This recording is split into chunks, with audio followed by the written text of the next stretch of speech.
আমি কাউকে দোষ দিই না। হয়তো আমার ভুল ছিল, হয়তো আমি তাকে বেশি ভালোবেসে ফেলেছিলাম।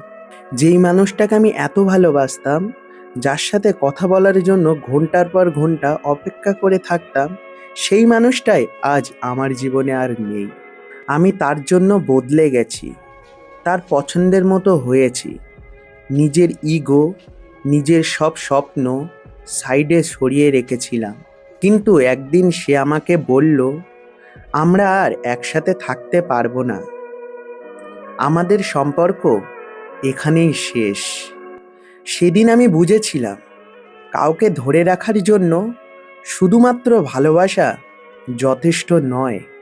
হ্যাঁ, আমি ভেঙে পড়েছিলাম, রাতে কান্না করেছি, আমি নিজেকে প্রশ্ন করেছি, আমি কি যথেষ্ট ছিলাম না?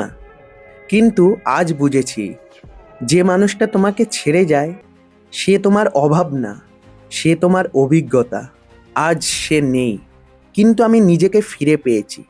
আমি আর কাউকে প্রমাণ করতে চাই না আমি কতটা ভালোবাসতে পারি। এবার আমি নিজেকে প্রমাণ করব আমি কতটা শক্ত হতে পারি।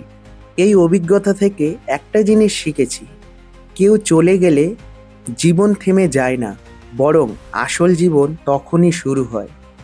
আমার এই ভিডিওটা একটু হলেও যদি ভালো লেগে থাকে, অবশ্যই চ্যানেলটা সাবস্ক্রাইব করে পাশে থাকবেন।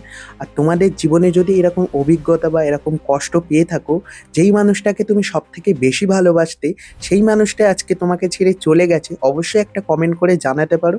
তোমাদের কমেন্টে আমি অবশ্যই রিপ্লাই দেবো। ততক্ষণে সবাই ভালো থেকো, সুস্থ থেকো এবং নিজের পরিবারকে খেয়াল রেখো। দেখা হচ্ছে নেক্সট কোনো ভিডিওতে। ততক্ষণে সবাই ভালো থেকো, টাটা।